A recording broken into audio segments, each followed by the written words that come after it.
మనం బైబిల్ ఎత్తి Bible chorus పాడతాం. భలే భలే మాట.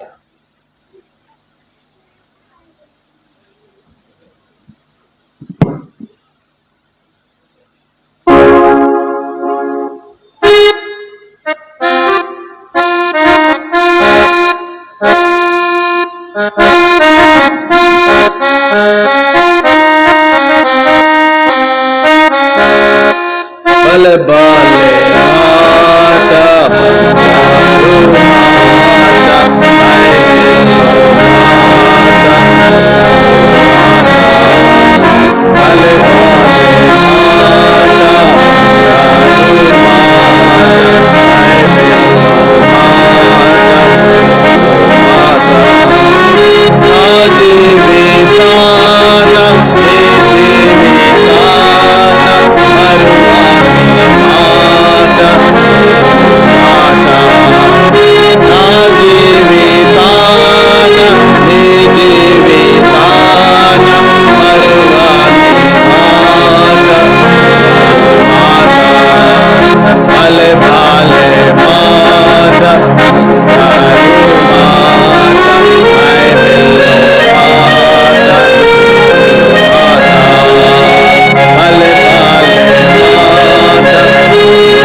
లూకాసు వార్త 2వ అధ్యాయము.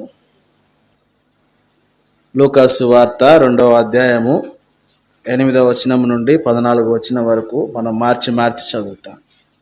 లూకాసు వార్త 2వ అధ్యాయము 8 నుండి 14 వరకు మార్చి చదువుతాం.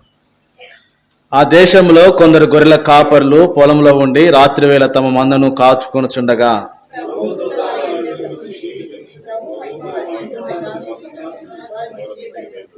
అయితే ఆ దూత భయపడకుడి, ఇదిగో ప్రజలందరికీ కలవబో మహా సంతోషకరమైన సువర్తమానము నేను మీకు తెలియజేయుచున్నాను.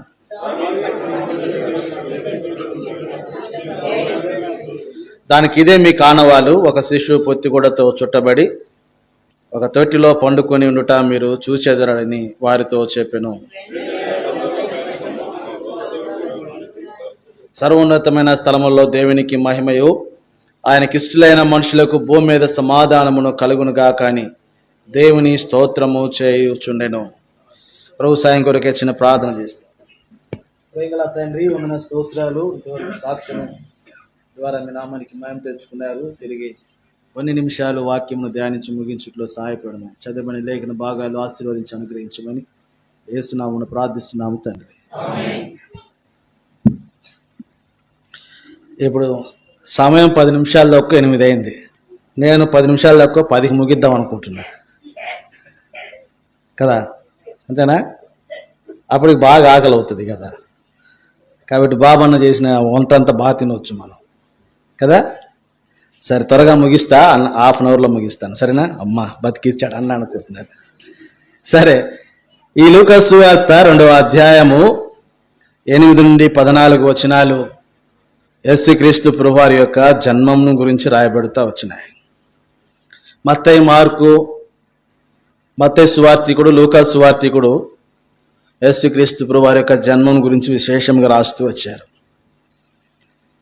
కాబట్టి డిసెంబర్ మాసం అంతా కూడా నేను అనుకున్నాను, నేను ఒక్కరిని ఆరంభించానేమో అని నిన్న ఆదివారం అనుకున్నా. ఏమని అంటే, నేనే ఒక్కరిని ఆరంభించానేమో అప్పుడు క్రిస్టమస్ సందేశాలు అని నేను చూస్తే హెబ్రోన్లో కూడా అదే చెబుతున్నారు. అమ్మ పర్లేదులే, మన హెడ్ క్వార్టర్లోనే ఆరంభించారు కాబట్టి మనం కూడా ఆరంభించింది కరెక్ట్ టైం అనిపించింది. సరే, ఎందుకు ఈ మాటలన్నీ జ్ఞాపకం చేయాల్సి వస్తుంది అని అంటే, యేసుక్రీస్తు ప్రభువారి యొక్క జన్మం అనేది ఎందుకు భూమి మీద అంత ఆవశ్యకం అనేది మనం ఎరగటం అనేది అంతైనా అవసరం. ఈ 8వ వచనం నుండి 14వ వచనంలో వరకు మనం చూస్తే ఇక్కడ ప్రభువైనటువంటి యేసుక్రీస్తు వారి యొక్క జన్మం గురించి రాయబడుతూ వచ్చింది. ఆయన ఈ లోకంలో జన్మించడం ద్వారా కాబట్టి కలిగినటువంటి ఆశీర్వాదాలు ఈ 14వ వచనం వరకు 4 ఆశీర్వాదాలు ఉన్నాయి. అంటే దాన్నే ఈరోజు అంటే విశ్వమంతా కూడా యేసుక్రీస్తు ప్రభువారి యొక్క జన్మానికి ఒక పేరు పెట్టారు, క్రిస్టమస్ అని కదా. క్రిస్టమస్ అని పేరు పెట్టారు. క్రైస్ట్ మస్ అంటే క్రీస్తు యేసు ప్రభు వారి యొక్క క్రైస్ట్ మాస్ అంటే యేసుక్రీస్తు ప్రభు వారి యొక్క జన్మం, క్రీస్తు జన్మమును క్రిస్టమస్ అన్నారు. కాబట్టి యేసుక్రీస్తు ప్రభు వారి యొక్క జన్మము మనకు తీసుకుని వచ్చినటువంటి ఆశీర్వాదాలు ఏంటో రాత్రి ఒక 4 మాటలు అక్కడ మీకు జ్ఞాపకం చేస్తాను. ప్రభువైనటువంటి యేసుక్రీస్తు వారు నేను అనేక సార్లు మీకు జ్ఞాపకం చేస్తూ వచ్చినట్లుగా ఆయన ఎవరు సమీపింపరాని తేజస్సులో వసిస్తున్నటువంటి దేవుడుగా ఉన్నాడు. అటువంటి దేవుణ్ణి ఏ మానవుడు ఎప్పుడు కూడా సమీపింపలేడు. హెబ్రీలకు రాసినటువంటి పత్రిక అక్కడ ఆ మాటని మనం చదువుతాం. క్షమించండి, పేతురు రాసినటువంటి రైట్ చదవండి అక్క. శ్రీమంతుడును కనపరిచింది ఉన్నాడు, సమీపింపరాని తేజస్సులో ఆయన మాత్రం వసించి అమరత్వము కలిగిన వాడై ఉన్నాడు. సమీపింపరాని తేజస్సులో చదువు ఇంకా కింద ఉంది. మనుషులలో ఎవడును ఆయనను చూడలేడు, చూడనేరడు. కాబట్టి మనుషులలో ఎవడు ఆయన చూడలేరు. ఎందుకనంటే సమీపింపరాని తేజస్సులో ఉన్నాడు ఆయన. అంటే ఏ మనుషుడు ఆయన సమీపించలేరు, అంత తేజస్సులో ఆయన ఉన్నారు. ఒకవేళ ఎవరైనా సమీపించడానికి ప్రయత్నం చేస్తే మోషే అన్నాడు కదా, ప్రభువా నీ వెలుగును నాకు చూపమన్నప్పుడు, నీ మహిమను నాకు చూపమన్నప్పుడు మోషే, కాబట్టి నన్ను చూసి నువ్వేం కాలేవు, జీవించలేవు. అయితే మోషే యొక్క కోరికను ప్రభు తీర్చేందుకు కొరకే ఆ బండ సందులో నుంచి నేను వెళ్తాను చూడమన్నాడు. వీపు మాత్రమే చూసి ఏమైపోయాడు మోషే, కాబట్టి పడిపోతా వచ్చాడు, స్పృహ పడిపోదు కదా. అంటే అంత సమీపింపరానటువంటి తేజస్సులో వసిస్తున్నటువంటి దేవుడు, కాబట్టి మానవుడు ఎట్లాగూ సమీపించగలడు దేవుణ్ణి అని. కాబట్టి ఇది అసంభవమే, ఇది అసాధారణమైనటువంటి విషయమే. అయితే ఈనాడు మానవుడు దేవుణ్ణి సమీపించుట కాదు. కాబట్టి ఈనాడు మానవుడు దేవుని చాలా సమీపంగా వెళ్ళిపోతా ఉన్నాడు. ఎంత సమీపంగా అంటే, కాబట్టి దండం పెట్టుకున్నంత సమీపంగా వెళ్తున్నాడు. ఎంత సమీపంగా వెళ్తున్నాడు, వెళ్ళి దగ్గరికి వెళ్ళి ఆయన మానవుడికి ఏం కావట్లే. ఎందుకని? మానవుడే దేవుని సృజిస్తున్నాడు. మానవుడు దేవుని సృజించిన కారణం చేత, కాబట్టి తాను సృజించుకున్నటువంటి దేవుడు కనుక తన దగ్గరికి వెళ్ళగలుగుతూ వస్తాడు. దేవుడు సమీపింపరాని తేజస్సులో వసిస్తాడు. ఎవరు ఏ మానవుడు కూడా తనను. కాబట్టి దేవుణ్ణి మానవుడు సృజించలేడు, దేవుడే మానవుని సృజిస్తూ వచ్చాడు. కాబట్టి ఇటువంటి సమీపింపరానటువంటి తేజస్సులో వసించేటువంటి ఈ దేవుణ్ణి మరి మానవుడు ఎట్లా సమీపించగలడు అని. అందుకే ఇప్పుడు యోహాను సువార్తలో మొదటి అధ్యాయంలో, యోహాను సువార్త మొదటి అధ్యాయము 18వ వచనంలో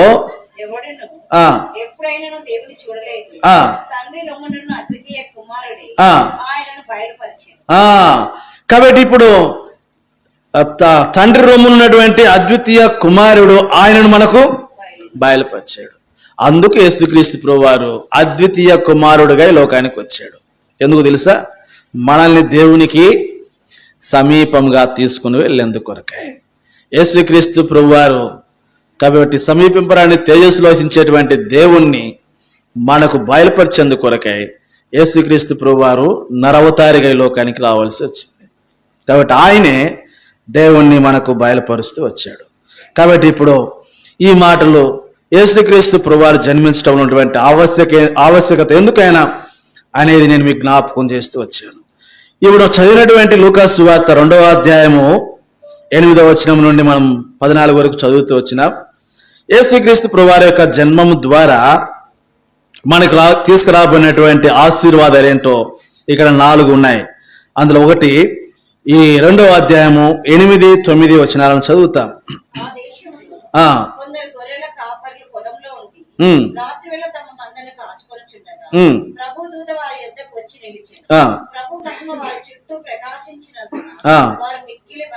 కాబట్టి ప్రభు యొక్క మహిమ వారి చుట్టూ ప్రకాశించినందున, కాబట్టి అంటే యేసుక్రీస్తు ప్రభువారి యొక్క జన్మము ఇప్పుడు లోకమునకు ఏం తీసుకుని వచ్చింది? వెలుగును తీసుకుని వచ్చింది. మహిమ కొన్ని చోట్ల అది వెలుగుగా రాయబడితే వచ్చింది. కాబట్టి యేసుక్రీస్తు ప్రభువారి యొక్క జన్మము లోకములోనికి ఏమి తీసుకుని వచ్చింది అని అంటే, కాబట్టి వెలుగును తీసుకొని వచ్చింది. వెలుగును తీసుకొని వచ్చింది. కాబట్టి అంటే అంతకుముందు మానవుడు ఎక్కడున్నాడు అని అంటే, మానవుడు చీకటిలో ఉన్నాడు. కాబట్టి మానవుడు ఎక్కడున్నాడు అని అంటే, మానవుడు చీకటిలో ఉన్నాడు, చీకటిలో సంచరించుచు ఉన్నాడు. యోహాను సువార్త మనం ఒక మాటని జ్ఞాపకం చేసుకుంటూ వస్తాం. యోహాను సువార్త 3వ అధ్యాయము 19-20 వచనాలు.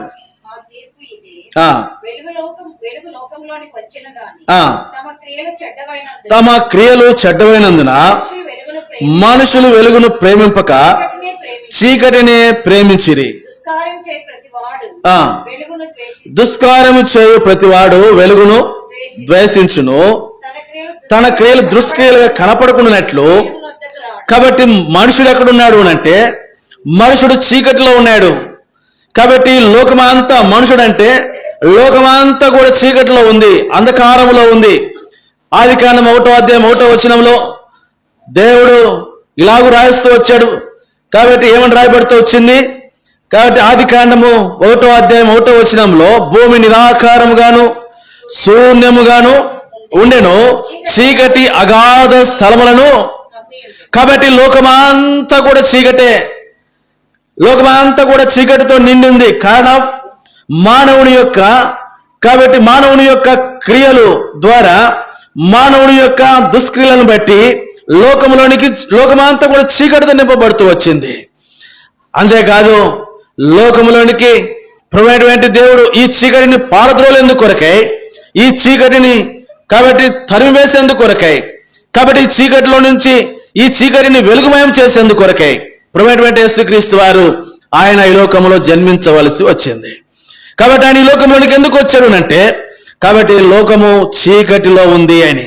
కాబట్టి చీకటిలో ఉన్నటువంటి లోకమును కాబట్టి ఆయన వెలిగించేందుకు కొరకై ప్రభువైనటువంటి యేసుక్రీస్తు వారు ఆయన ఈ లోకములోనికి రావాల్సినటువంటి ఆవశ్యకము, కాబట్టి అవసరత వచ్చింది. లూకా సువార్తలోనే 1వ అధ్యాయంలోనికి మనం వస్తే 76-79 వచనాలు కలిసి ఉంటాయి.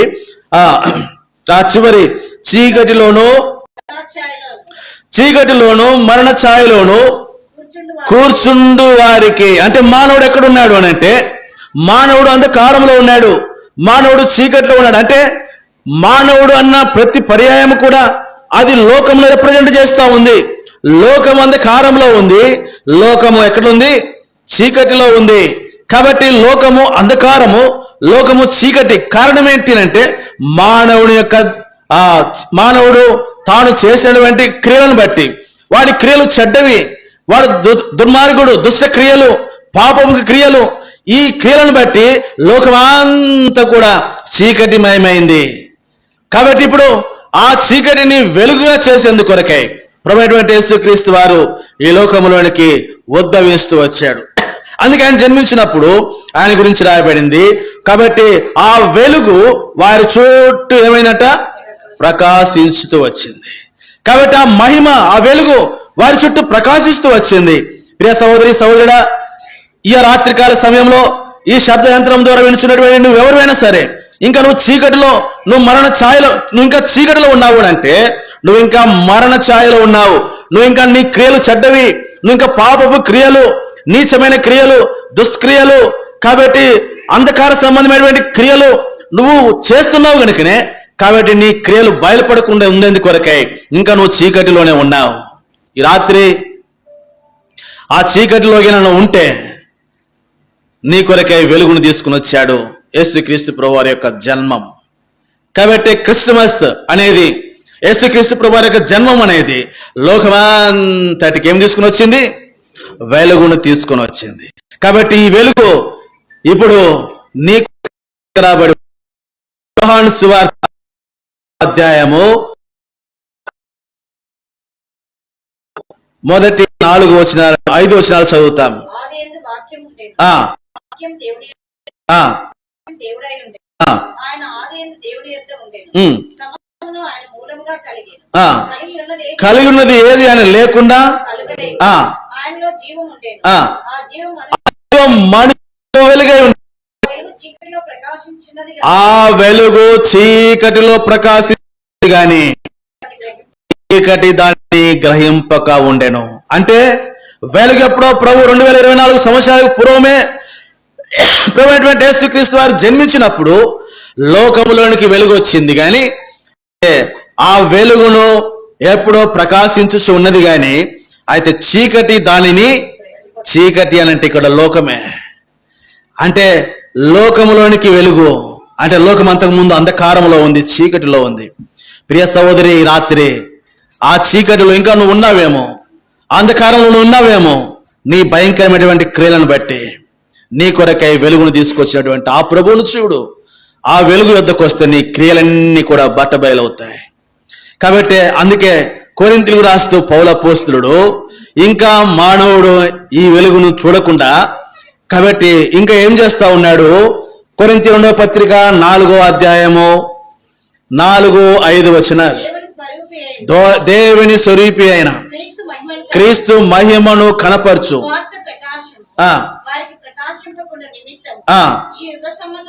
ఈ యుగ సంబంధమైన దేవత అవిశ్వాసులైన మనోనేత్రములకు అంధకారములో నుండి వెలుగు ప్రకాశించును గాక అని పలికిన దేవుడే తన మహిమను గూర్చిన జ్ఞానము మా హృదయములలో. ప్రియ సహోదరి, రాత్రి నీకు ఇంకా వెలుగుల వద్దకు రాకుండా ఈ అంధకార యుగ సంబంధమైనటువంటి దేవత అంటే వాడే సాతానుడు ఇంకా మానవుని చెరపట్టి అంధకారంలో ఉంచుతూ ఉన్నాడు, చీకటిలో ఉంచుతూ ఉన్నాడు.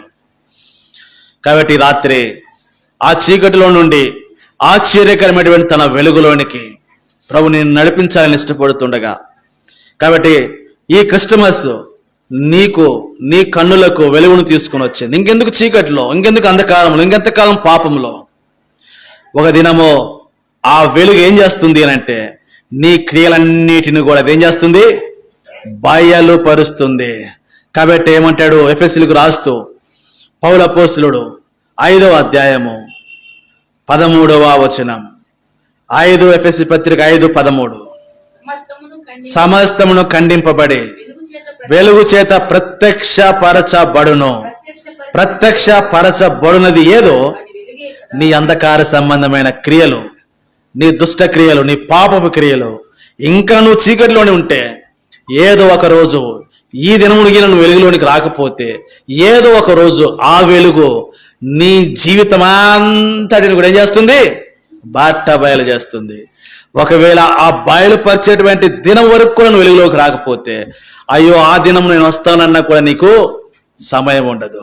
ఇటువంటి ఒక వ్యక్తి భూమి మీద ఏచ్చలివిడిగా అంధకారంగా జీవించి పాపములో జీవించి చనిపోయాడు.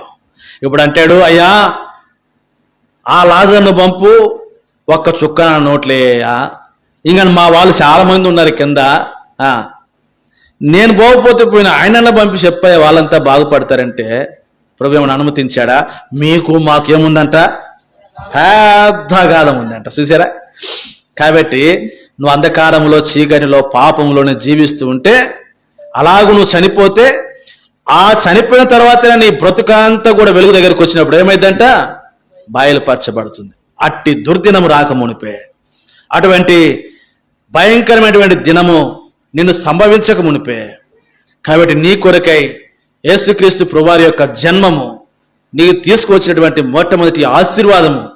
కాబట్టి వెలుగై ఉండగా ఆ వెలుగు వద్దకు నువ్వు వచ్చినట్లయితే నీలో ఉన్నటువంటి చీకటంతా కూడా ఏమవుతుంది? పటాపంచలైపోతుంది. కాబట్టి ప్రభు ఈ రాత్రి నిన్ను పిలుస్తున్నాడు, నేను ఆహ్వానిస్తున్నాడు. అందుకే యెషయా గ్రంథకర్త 60వ అధ్యాయం 1వ వచనంలో అన్నాడు కదా, చదవండి. యెషయా గ్రంథం 60వ అధ్యాయం 1వ వచనం. నీకు వెలుగు వచ్చి ఉన్నది, లెమ్ము తేజరిల్లుము. కాబట్టి లెమ్ము తేజరిల్లు, నీకు వెలుగు వచ్చింది రాత్రి. కాబట్టి నువ్వు లే, ఆ వెలుగు వద్దకు రా, నీ పాపపు దుష్టక్రియల్ని విడిచిపెట్టు, నీ జీవితమంతా కూడా, నీ కుటుంబం అంతా, నీ కుటుంబము, నీ జీవితం, నీ బ్రతకంతా కూడా వెలుగుమయము అయిపోతా ఉంది. ఇంకా చీకటి ఎంత మాత్రం నీ దగ్గరికి రాదు. అందుకే పౌలు అపోస్తలుడు ఎఫెసీయులకు రాస్తూ ఎఫెసీ పత్రిక 5వ అధ్యాయము 8వ వచనంలో ఇలాగూ రాస్తూ వచ్చాడు. ఎఫెసీ పత్రిక 5వ అధ్యాయం 8వ వచనం, మీరు పూర్వమందు చీకటి అయి ఉంటుంది, ఇప్పుడైతే ప్రభువునందు. కాబట్టి ఇక పూర్వము నువ్వు ప్రభు దగ్గరికి వచ్చినప్పుడు నీ జీవితం పూర్వం అయిపోతుంది. ఇప్పుడు నువ్వేమవుతావు? వెలుగైతావు. కాబట్టి యేసుక్రీస్తు ప్రభువు వారి వద్దకు నేడే రమ్ము, ఇదిగో నీ కొరకై ఆయన జన్మము తీసుకొచ్చినటువంటి మొట్టమొదటి ఆశీర్వాదం, అంధకార సంబంధమైన మరణ ఛాయలో చీకటిలో సంచరించే నీ బ్రతుకును ఆ ప్రభు వెలిగించాలని ఇష్టపడుతున్నాడు. నీ హృదయంలో అంధకార సంబంధమైన జీవితంలో గొప్ప వెలుగును చూస్తావు. కాబట్టి ఆ వెలుగు నీ జీవితంలో నువ్వు చూసేవాడిగా ఉంటావు. ఆ వెలుగు యొక్క ఫలితం ఏంటో 9వ వచనాన్ని చదువుతాం. అది కాదమ్మా, ఎఫెసీ పత్రిక, ఎఫెసీ పత్రిక నేను కంటిన్యూషన్ లోనే, ఎఫెసీ పత్రిక 5వ అధ్యాయం 9వ వచనం. మంచితనము, నీతి, సత్యమును వాటిలో కానబడుచున్నది. ఎప్పుడైతే వస్తావో కాబట్టి నీ మంచితనము, నీతి, సత్యము నీలో ఉంటుంది. నేడే రమ్ము. కాబట్టి యేసుక్రీస్తు ప్రభువారి యొక్క జన్మము మొట్టమొదటిగా నీ అంధకారముని ఏం చేస్తుంది? వెలుగుమయం చేస్తుంది. ఇంకా నీ అంధకారంలో ఉండకు, ఆ అంధకారమును వెలుగుమయంగా మార్చుకో. ఇవి రెండవ ఆశీర్వాదం ఏం తీసుకుని వచ్చిందో చూస్తాం. 10వ వచనాన్ని చదువుతాం. లూకా సువార్త 2వ అధ్యాయము 10వ వచనం. అయితే ఆ దూత భయపడుకుడి. 9వ వచనం కూడా చదివితే కంటిన్యూషన్ బాగుంటుంది అక్క.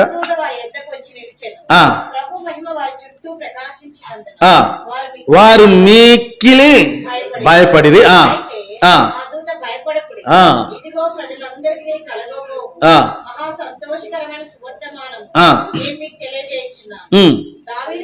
దావీదు పట్టణమందు నేడు రక్షకుడు మీ కొరకు పుట్టి ఉన్నాడు, ఈయన ప్రభువైన క్రీస్తు.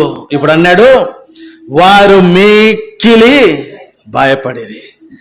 కాబట్టి ఇప్పుడు ఒక సమూహం ఉంది, వారు ఎట్లా ఉన్నారంటే భయపడుతున్నారంట, మిక్కిలి భయము. కాబట్టి వారు భయభీతులు ఉన్నారు, ఉనికిపోతా ఉన్నారు, భయపడిపోతా ఉన్నారు. కాబట్టి ఇప్పుడు నేడు రక్షకుడు మీ కొరకు పుట్టి ఉన్నాడు, ఈయన ప్రభువైన క్రీస్తు. ఇప్పుడు వారు భయములో ఉండగా ఈ మాట వారి యొద్దకు వచ్చింది. ఏమని? ఇదిగో ప్రభువైన యేసుక్రీస్తు వారు పుట్టాడు, ఆయన లోకంలోనికి వచ్చాడు. కాబట్టి మీరు ఇంకేం కావద్దు, భయపడకొద్దు. అంటే యేసుక్రీస్తు ప్రభువారి యొక్క జన్మము రెండోది మానవుని యొక్క జీవితంలో ఉన్నటువంటి భయం మొత్తాన్ని పారద్రోలింది. ఇది రెండవ ఆశీర్వాదం. కాబట్టి వారు మిక్కిలి భయంలో ఉండగా వారికి ఒక వార్త అందింది. ఇదిగో నేడు రక్షకుడు మీ కొరకై పుట్టి ఉన్నాడు, ఈయన ప్రభువైన యేసుక్రీస్తు వారు, ఈయన పుట్టాడు కనుక ఇంకా మీకేం లేదు, భయము లేదు అని. కాబట్టి అంటే మానవుడు ఇప్పుడు భయములో ఉండగా యేసుక్రీస్తు ప్రభువారి యొక్క ఆ జన్మము ఇప్పుడు మానవుని యొక్క భయమును తీసి పారవేసినట్లుగా రాయబడతా వచ్చింది. కాబట్టి ఏంటిది మానవుని యొక్క భయము అనేది మనం చూస్తే హెబ్రీయులకు రాసిన పత్రిక 2వ అధ్యాయము 15వ వచనం. కాబట్టి ఆ పిల్లలు రక్త మాంసములు గలవారైనందున ఆ ప్రకారమే మరణము యొక్క బలము గలవానిని అనగా అపవాదిని మరణము ద్వారా నశింప చేయుటకును జీవితకాలమంతయు మరణ భయము చేత చాలమా. కాబట్టి మానవుడు ఉన్నటువంటి భయం ఏంటో ఇక్కడ రాయబడింది. మానవుడి మీద ఉన్న మానవుడు మిక్కిలి భయపడుతున్నాడు. ఆనాడే కాదు, వాళ్ళైతే ఆ వెలుగును చూసి వారు మిక్కిలి భయపడ్డారేమో కానీ ఈనాడు మానవుడు భయపడుతున్నాడు. దేనికి తెలుసా? దేనికి? మరణమునకు కదా. మానవుడు దేనికి భయపడకపోయినా దేనికి భయపడతాడు? అమ్మ ఆ మధ్య కరోనా తింగ చూడాలి ఒక్కొక్కరిని కదా. అస్సలు దగ్గర కనీసం ఇది ఇట్లా కదమ్మా, ఎట్లా ఎంత దూరంలో ఒక్కొక్కరు 5-6 మాస్కులు. ఎన్ని మాస్కులు అమ్మా? 5-6 మాస్కులు. ఇప్పుడు పోయిందిలేండి, మళ్ళీ భయమును విడిచి ప్రవర్తిస్తున్నారు కదమ్మా. ఇంకా పోయింది భయం. ఎందుకు? మరణ భయం దాటిపోయింది. భౌతిక సంబంధమైన మరణం కాదు. ఓ మనుషుడా, జన్మించేటువంటి ప్రతి మనుషుడు కూడా ఒక దినాన్ని చనిపోవాలా. కాబట్టి ఇది ఈ మరణం కాదు. అంటే భూమి మీద పుట్టినటువంటి ప్రతి వాడు కూడా వాడి యొక్క జీవితంలో వాడిలో ఉన్నటువంటి ఆత్మ వాడి నుంచి వెడలిపోతా ఉంది. కాబట్టి ఆ మరణము కాదు, ఇది సామాన్యముగా ఈ మరణము నిద్రతో పోల్చబడింది దైవగ్రంథంలో. కాబట్టి ఈ మరణము కాదు, ఏదో చనిపోతామో, వ్యాధి వస్తుందో, రోగం వస్తుందో, రకరకాలైనటువంటి వ్యాధులు లోకంలో ఉన్నాయి. అవి ఏదో ఒక వైరస్, లేకపోతే ఏదో యాక్సిడెంటో, ప్రమాదంలో, లేకపోతే మరొక విధంగానో చనిపోతామేమో. కాబట్టి కొద్దిగా 105 వస్తే చాలు, ఇంకా ఏంటిది జ్వరం కదా, పరిగెత్తి అన్న సెలవుని పెట్టిరు అన్న, ప్రార్థన చేయన్న. ఎందుకు? ప్రాణం పోద్దేమో మళ్ళీ కదన్నా. దేనికి? ప్రాణం పోద్దేమో. ఈ ప్రాణం పోతే కదా. ఈ మరణం మనల్ని ఏం చేయదు. ఈ మరణం మనల్ని ఏం చేయదు. అత్యంత భయంకరమైనటువంటి మరణం ఒకటి ఉంది. ఆ మరణం గురించి బైబిల్ జ్ఞాపకం చేస్తా ఉంది. జీవితకాలం అంతయో మరణ భయం ఉంది. కాబట్టి ఎందుకు వచ్చింది? మానవుడు పుట్టినటువంటి ప్రతి ఒక్క మానవుని మీద ఉన్నటువంటి ఈ భయము, మరణము ఎట్లొచ్చింది? ఇది 5వ అధ్యాయము రోమిలకు రాసినటువంటి పత్రిక 5వ అధ్యాయము 12వ వచనం. రోమా పత్రిక 5:12. ఇట్లుండగా ఒక మనుషుని ద్వారా పాపము ద్వారా మరణమును. చాలా అక్కడ ఆగుదాం. కాబట్టి ఇట్లుండగా పాపము ద్వారా వచ్చేటువంటి మరణం ఒకటి ఉంది. పాపం ద్వారా వచ్చినటువంటి మరణం. ఈ రాత్రి ఓ మనుషుడా, నువ్వు భయపడవలసింది నీ పాపం ద్వారా వచ్చినటువంటి మరణం. అదెంత భయంకరమైందో. కాబట్టి జీవితకాలం అంతయు ఈ మరణ భయం నేను వెంటాడుతూనే ఉంది. ఈ లోకంలో ఉన్నంతకాలం వెచ్చలవిడిగా, కాబట్టి ఎంతో శృంగారమైనటువంటి భవనాలు, కాబట్టి లగ్జరియస్ లైఫ్ మంచిదే. ఒకవేళ దేవుడు నీకు ఇస్తే అనుభవించు, కానీ అయితే నువ్వు ఒక భయములో ఉన్నావన్న సంగతిని మర్చిపోకు. కాబట్టి భౌతిక సంబంధమైన నీ బొందిలో ప్రాణం పోయేది ఈ భయముల గురించి నువ్వు మాట్లాడొద్దు. మరొక భయం ఉంది, దానికి నువ్వు భయపడు.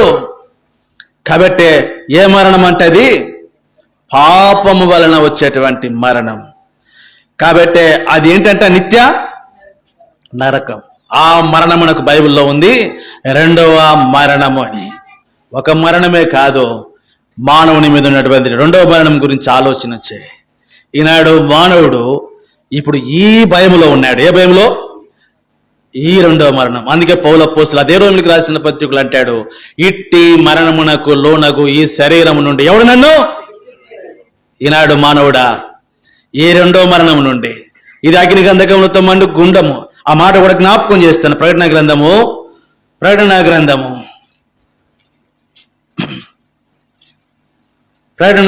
21వ అధ్యాయము 8వ వచనం. పిరికివారు, అవిశ్వాసులు, అసహ్యులు, నరహంతకులు, వ్యభిచారులు, మాంత్రికులు, విగ్రహారాధికులు, అబద్ధికులందరూ అగ్ని గంధకములతో మండు గుండములో పాలు పొందుదురు. ఇది 2వ మరణము. కాబట్టి ఈ మరణము నుండి నువ్వు ఈ రాత్రి తప్పించబడాలి. ఈ మరణమునకు భయపడి రాత్రి మానవుడు భయపడుతున్నటువంటి కాబట్టి ఏ భయంలో ఉన్నాడు మానవుడు? లోకంలో పుట్టినటువంటి మానవుడు అంటే పాపము చేయటం ద్వారా వచ్చేటువంటి మరణం. అది 2వ మరణం అన్నాడు. అది అగ్ని గంధకములతో మండు గుండములో పడవేయబడతారు. కాబట్టి అక్కడ ఏముంటదంట? ఏడ్పును. 14వ వచనం 20వ అధ్యాయము. మరణమును, మృతుల లోకమును అగ్నిగుండములో పడవేయబడెను. ఈ అగ్నిగుండము 2వ మరణము. కాబట్టి ఈ 2వ మరణము అత్యంత భయంకరమైనటువంటిది. సోదరి, ఈ శబ్ద యంత్రం ద్వారా వింటున్నటువంటి నువ్వు భయపడవలసినటువంటిది. ఈనాడు మానవుడు ఏ భయంలో ఉన్నాడు అంటే, ఒకవేళ నువ్వు భయపడకుండా విచ్చలవిడిగా జీవిస్తున్నావా? ఇదిగో జ్ఞాపకం చేసుకో. ఇక ఇచ్చలవిడిగా భయం విడిచి ప్రవర్తించి ఇష్టానుసారంగా జీవిస్తే 2వ మరణం నిన్ను విడిచిపెట్టదు. అది అగ్ని గంధకములతో మండు గుండము. యుగాయుగములు అక్కడ మండుతూనే ఉంటావు. అగ్ని ఆరదు, పురుగు చావదు. కాబట్టి ఈ భయము నుండి మానవుని విమోచించటానికి కొరకే, ఆ భయంలో నుండి మానవుని తప్పించటానికి యేసుక్రీస్తు ప్రభువారు ఈ లోకంలోనికి జన్మించవలసి వచ్చింది. అది ఏ క్రిస్టమస్, అదే క్రీస్తు జన్మము. క్రీస్తు జన్మము మానవుని యొక్క భయమును ఏం చేసిందంట? పారదోలింది. నీ కొరకై ఆ మరణమును మృంగివేశాడు. నీ కొరకై ఆ మరణమును నీ మీద నుంచి తొలగిస్తూ వచ్చాడు. కాబట్టి ఇట్టి వారి మీద రెండవ మరణమునకు ఏం లేదంట? చదవండి ఆ మాట. ఈ మొదటి పునరుత్థానములో ధన్యులను పరిశుద్ధులై ఉన్నారు. కాబట్టి ఆ రెండవ మరణములో అధికారం లేకుండా ఉండాలి అంటే వారు ఎవరై ఉండాలంట? పరిశుద్ధులై ఉండాల. కాబట్టి నువ్వు పాపమును కడగబడకుండా నువ్వు పరిశుద్ధుడు కావు. యేసు రక్తము ప్రతి పాపమును కడిగి మనలను పవిత్రులుగా చేస్తూ ఉండగా ఈ రాత్రి నీ పాపములు ప్రేమటువంటి యేసుక్రీస్తు వారి యొక్క రక్తం చేత కడగబడితే కాబట్టి నువ్వు పరిశుద్ధుడుగా చేయబడతావు. ఆ రెండవ మరణము నుంచి, ఆ భయం నుంచి నువ్వు తప్పించబడతావు. కాబట్టి యేసుక్రీస్తు ప్రభువారి యొక్క జన్మ తీసుకొచ్చినటువంటి రెండో ఆశీర్వాదం ఏంటి అని అంటే మరణ భయము నుండి మనల్ని విడిపించింది. కాబట్టి ఇప్పుడు మూడవది లూకా సువార్త 2వ అధ్యాయం 10వ వచనాన్ని మరలా చదువుతాం. అయితే ఆ దూత భయపడకుడి, ఇదిగో ప్రజలందరికీ కలగబోవు మహా సంతోషకరమైన సువర్తమానము నేను మీకు తెలియజేయుచున్నాను. మహా సంతోషకరమైన నేను మీకు తెలియజేయుచున్నాను. దావీదు పట్టణం మధ్య నేడు రక్షకుడు మీ కొరకు పుట్టున్నాడు. కాబట్టి భయపడకుడి. మహా సంతోషకరమైన సువర్తమానం. యేసుక్రీస్తు ప్రభువారి యొక్క జన్మం మూడవది ఏం తీసుకొచ్చింది? ఆ మహా సంతోషాన్ని తీసుకుని వచ్చింది. కాబట్టి ఈ సంతోషము ఈనాడు నీకు కావాలని ఇష్టపడితే యేసుక్రీస్తు ప్రభువారి యొక్క జన్మము ఇప్పుడు లోకంలో ఉన్నటువంటి మానవులందరికీ కూడా ఏం తీసుకుని వచ్చింది? సంతోషాన్ని తీసుకుని వచ్చింది. అంటే మానవుడు ఎలాగున్నాడు అంటే సంతోషం లేనటువంటి వాడిగా. అన్ని ఉన్నా కూడా మానవునికి ఏం లేదు? సంతోషం లేదు, సమాధానం లేదు, నెమ్మది లేదు. కాబట్టి యేసుక్రీస్తు ప్రభువారి యొక్క జన్మము భూమి మీదకి సంతోషమును తీసుకొని వచ్చింది. ఎటువంటి సంతోషం? పేతురు రాస్తు పౌలు అపోస్తలుడు 1వ అధ్యాయము 8-9 వచనాల్లో, పేతురు రాసిన మొదటి పత్రిక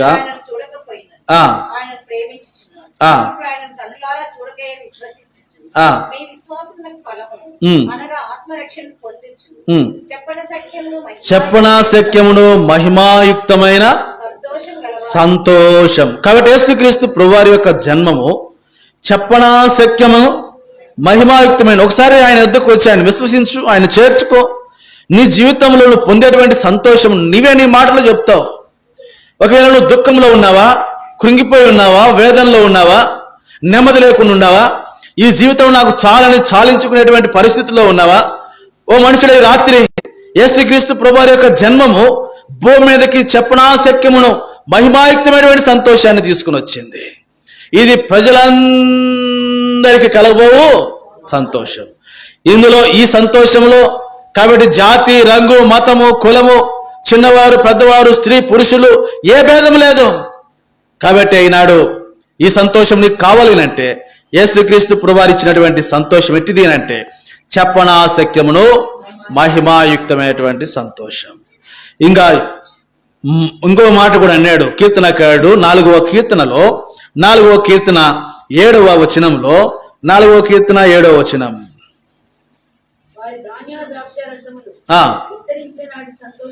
విస్తరించిన నాటి సంతోషము కంటే అధికమైనటువంటి సంతోషము. కాబట్టి యేసుక్రీస్తు ప్రభువారి యొక్క జన్మము తీసుకొచ్చినటువంటి మూడవ ఆశీర్వాదం ఏంటి అంటే చెప్పనా శక్యమును మహిమాయుక్తమైనటువంటి సంతోషము. ఇంకా నీ ధాన్య ద్రాక్ష రసములు, నీ వ్యాపారము, నీ ఇల్లు, నీ ఉద్యోగము, నీ సంపద, ఇవన్నీ కలిగి ఉన్నటువంటి సంతోషము కంటే అధికమైన సంతోషం ఇస్తుంది. యేసుక్రీస్తు ప్రభువారు అట్టి సంతోషాన్ని ఇయటానికి కొరకే. కాబట్టి ఒకటి చెప్పనా శక్యమును మహిమాయుక్తమైనటువంటి సంతోషం అయితే నువ్వు కలిగిన వాటి భూమి మీద నువ్వు కలిగినటువంటి సంపద కంటే అధికమైన ఆ సంపద నీకు ఇవ్వలేనటువంటి సంతోషము యేసుక్రీస్తు ప్రభువారు ఇస్తాడు. అందుకే ఆ సంతోషానికి ఏం పేరంట? వీటన్నిటికంటే అధికమైన సంతోషం. 1 యోహాను పత్రిక 1వ అధ్యాయము 4వ వచనంలో మరొక మాట అక్కడ రాస్తూ వచ్చాడు. సంతోషము ఆ, పరిపూర్ణమవుటకై ఆ. మేము ఈ సంగతులను వ్రాయించు. కాబట్టి ఇక్కడ ఏమంటాడు? మన సంతోషము అన్నప్పుడు పుట్టినోట్లు ఏమన్నాడు? మీ సంతోషము పరిపూర్ణమగుటకు. అంటే యేసుక్రీస్తు ప్రభువారు ఇచ్చేటువంటి మూడవదిగా సంతోషానికి ఏమని పేరు రాయబడింది అని అంటే పరిపూర్ణమైన సంతోషం. కాబట్టి పరిపూర్ణమైనటువంటి సంతోషం అని చెప్పటంలో ఇక ఎక్కడ కూడా కొరత లేదు, కొలవలేదు. అంటే అది పూర్ణంగా కనపడతా ఉంది. అతి పరిపూర్ణమైనటువంటి సంతోషం యేసుక్రీస్తు ప్రభువారి యొక్క జన్మము తీసుకు వచ్చింది అనేది. కాబట్టి ప్రియమైన సహోదరి సహోదరుడా, మరొక మాట కూడా జ్ఞాపకం చేస్తాను. కొరింథీ 2వ 12వ యొక్క మధ్య భాగంలో ఆ ముగింపులో ఒక మాట అన్నాడు, బహు సంతోషముగా. అతిశయపడు. కాబట్టి 4వదిగా బహు సంతోషమును తీసుకుని వచ్చింది. ప్రియమైన వారులారా, ఈ రాత్రి ఇటువంటి సంతోషం నీకు కావాలి అని అంటే, ఈ సంతోషం అంతా నువ్వు ఎక్కడ పొందుతావో అంటే ఒక మాటను మీకు జ్ఞాపకం చేస్తాను. దినవృత్తాంతాల మొదటి గ్రంథం 16వ అధ్యాయం 10వ వచనంలో, దినవృత్తాంతాల మొదటి గ్రంథము 16వ అధ్యాయం 10వ వచనం, దినవృత్తాంతాల మొదటి గ్రంథము 16వ అధ్యాయము 10వ వచనం. పరిశుద్ధ నామమును బట్టి అతిశయించుడి. ఆ. యెహోవాను వెదకువారు ఆ. హృదయమునందు సంతోషం. కాబట్టి ఈ రాత్రి నీ హృదయంలో కృంగిపోయి నెమ్మది లేక, సమాధానం లేక, సంతోషం లేకుండా కోల్పోయావా? యేసుక్రీస్తు ప్రభువారి యొక్క జన్మము నీ హృదయంలో చెప్పనాశక్యమును మహిమాయుక్తమైన సంతోషము, నీకు కలిగినటువంటి దానక్షరాశముల కంటే అధికమైన సంతోషము, నీకు పూర్ణమైనటువంటి సంతోషము, నీకు బహు సంతోషాన్ని తీసుకుని వస్తుంది. ఎక్కడ? నీ హృదయం యొక్క అంతరంగంలో. ఈ రాత్రి సంతోషం నీ హృదయంలో లేకపోతే నేడే ప్రభు అయిన యేసుక్రీస్తు వారి యొద్దకు రమ్ము. నీ కొరకే ఈ ఆశీర్వాదాన్ని ఆయన జన్మ తీసుకుని వచ్చి ఉండగా ఇంకెందుకు దుఃఖములో, నిట్టూర్పులో, నిందల్లో, అవమానములో కృంగిపోయి నలిగిపోయి, కాబట్టి ఇంక బ్రతుకుట కంటే చచ్చుట మేలని ఎందుకు ఇటువంటి ఆ కృంగిపోయేటువంటి పరిస్థితుల్లో ఉంటావు? రమ్ము నేడే యేసుక్రీస్తు ప్రభు వారి యొద్దకు. ఈ 5 సంతోషం ప్రభు నీకు ఇస్తాడు. ఆయన ఆల్రెడీ ఆయన జన్మలో ఈ సంతోషాన్ని భూమి మీదకి 2024 సంవత్సరాలకు పూర్వమే తీసుకుని వచ్చాడు. ఆయన జన్మము భూమి మీదకి ఏం తీసుకుని వచ్చింది? 3వది సంతోషం. 4వదిగా మరొక మాట జ్ఞాపకం చేసి ముగిస్తాను. 11వ వచనాన్ని చదువుతాం. లూకా సువార్త 2వ అధ్యాయము. దావీదు పట్టణమందు ఆ నేడు రక్షకుడు మీ కొరకు పుట్టి ఉన్నాడు. ఆ. ఈయన ప్రభువైన క్రీస్తు. ఈయన ప్రభువైనటువంటి క్రీస్తు. ఆయన ఎవరంట? మీ కొరకే జన్మించినటువంటి మీ రక్షకుడు. కాబట్టి 4వదిగా యేసుక్రీస్తు ప్రభువారి యొక్క జన్మము ఇప్పుడు మీకేం తీసుకుని వచ్చింది? రక్షణను తీసుకుని వచ్చింది. రక్షణను తీసుకుని వచ్చింది. కాబట్టి ఈ రాత్రికాల సమయంలో యేసుక్రీస్తు ప్రభువారి యొక్క జన్మము కాబట్టి నీకు రక్షణను తీసుకొని వచ్చి ఉండగా ఇంకెంతకాలం నీ జీవితంలో కాబట్టి ఈ రక్షణను పొందకుండా నిర్లక్ష్యం చేస్తావు. ఏ రక్షణ? తన ప్రజలను వారి పాపముల నుండి ఆయనే. కాబట్టి దేని నుండి రక్షణ మానవునికేనంటే పాపం నుండి రక్షణ. కాబట్టి రాత్రి మానవుడు పాపము చేస్తున్నాడు. పాపం వల్ల వచ్చేటువంటి ఆ నష్టము నుండి, ఆ నిత్యమైనటువంటి నిత్యత్వములో ఉండేటువంటి ఆ నిత్య నరకము నుండి కాబట్టి మానవునికి రక్షణ పాపం నుండి రక్షణ తీసుకుని వచ్చింది. కాబట్టి ఏ మనుషుడు ఏ విధము చేతనైనను తన సహోదరుని ఏం చేయలేడు? రక్షింపలేడు, విడిపింపలేడు. కాబట్టి ఏ మనుషుడు లోకములో ఏవి కూడా నీ పాపం నుండి రక్షించడానికి సాధనాలు ఏవి కూడా లేవు. యేసుక్రీస్తు ప్రభువారు మాత్రమే. ఆయన మాత్రమే పాపముల మీద ఆయనకి ఏముంది? అధికారం ఉంది. కాబట్టి పాపం మీద అధికారం లేనటువంటి దేవుడు ప్రభువైనటువంటి యేసుక్రీస్తు వారు. ఆయన ఈ రాత్రి నీకు నీ పాపముల నుండి నీకు రక్షణ ఇవ్వాలని ఇష్టపడుతుండగా కాబట్టి ఈ రాత్రి ప్రభువైనటువంటి యేసుక్రీస్తు వారి వద్దకు వస్తే కాబట్టి నీ పాపముల నుండి నీవు రక్షణ పొందేవాడవుగా ఉంటున్నావు. కాబట్టి నీ పాపములు ఒక దినాన నిన్ను పట్టుకుంటాయి. కాబట్టి నీ పాపములు ఒక దినాన్ని నిన్ను పట్టుకొని నిన్ను నిత్య నరకానికి తీసుకుని వెళ్తాయి. నీ పాపము సంఖ్యాకాండం 32:23 ఏమని రాయింది? నీ పాపము నిన్ను పట్టుకొనును. కాబట్టి నీ పాపము నుండి నువ్వు ఎంత మాత్రం తప్పించుకొని రాదు. కాబట్టి ఈ రాత్రి ప్రభువైనటువంటి యేసుక్రీస్తు వారి వద్దకు వస్తే ఆ పాపం నుండి ప్రభుని రక్షించేటువంటి వాడిగా ఉన్నాడు. మరొక మాట జ్ఞాపకం చేస్తాను. సమూయేలు 2వ గ్రంథం 22వ అధ్యాయము 4వ వచనంలో మరొక రక్షణ గురించి రాస్తూ వచ్చాడు. 22వ అధ్యాయము సమూయేలు గ్రంథము 2వ గ్రంథము 22:4. సమూయేలు 2వ గ్రంథము నా శత్రుల చేతిలో నుండి ఆయన నా శత్రువుల చేతిలో నుండి ఆయన నన్ను, కాబట్టి ఈ రాత్రి నీ శత్రువుల చేతిలో నుండి ప్రభు నిన్ను రక్షిస్తాడు. మూడవదిగా మరొక మాట జ్ఞాపకం చేస్తాను. సమూయేలు మొదటి గ్రంథంలోనికి వస్తాం. ఇప్పుడు 10వ అధ్యాయం 19వ వచనం. సమూయేలు మొదటి గ్రంథం 10వ అధ్యాయం 19వ వచనం. అక్కడ ఒక మాట రాయబడింది. మీ దుర్దశలన్నిటిని ఉపద్రవములన్నిటిని పోగొట్టి మీ ఉపద్రవములన్నిటిని పోగొట్టి, మిమ్మల్ని రక్షించిన కాబట్టి ఈ రాత్రి నీ మీదకు తీసుకురాబోయినటువంటి ప్రతి ఉపద్రవముల నుండి ఆ ప్రభు నిన్నేం చేస్తాడు? రక్షిస్తాడు. ఇట్టి రక్షణ నీ కొరకే ఎప్పుడో క్రీస్తు యేసు ప్రభు వారి యొక్క జన్మం ద్వారా తీసుకురాబడుతూ వచ్చింది. ప్రియ సోదరి, రాత్రి ఎరుగు. క్రిస్టమస్ అంటే క్రీస్తు ఎందుకు జన్మించాడో కాబట్టి ఎరుగక ఆయన ఫలానోల దేవుడు కాబట్టి వాళ్ళ కొరకు జన్మించాడు అనుకోమాక. కాబట్టి దైవ గ్రంథంలో ఇలాగ రాయబడింది, యేసు క్రీస్తు అందరికీ ప్రభు. ఎందుకు ఆయన అందరికి ప్రభు ఎందుకు అయ్యాడు? ఏ భేదము లేదు, అందరూ పాపం చేశాడు. అందరూ పాపం చేశారు కాబట్టి ఆయన అందరి కొరకు రక్షకుడిగా వచ్చాడు. కాబట్టి రాత్రి ఎరుగు, లోకంలో ప్రతి ఒక్కరు పాపులే. అందరూ పాపం చేసినప్పుడు ఆయన అందరికి రక్షకుడుగా వచ్చాడు. కాబట్టి ఆయన జన్మ భూమి మీదకి 4 అంతుల ఆశీర్వాదాన్ని తీసుకొచ్చింది. ఒకటి, వెలుగును తీసుకుని వచ్చింది. రెండోది, కాబట్టి మరణ భయం నుంచి విడిపించింది. మూడోది, సంతోషాన్ని తీసుకుని వచ్చింది. నాలుగోది, రక్షణను తీసుకుని వచ్చింది. ఈ ఆశీర్వాదాన్ని కావాలి అంటే నేడే ప్రభువైనటువంటి యేసుక్రీస్తు వారి వద్దకు రమ్ము. ప్రభు మిమ్మల్ని దీవించి ఆశీర్వాదించును గాక.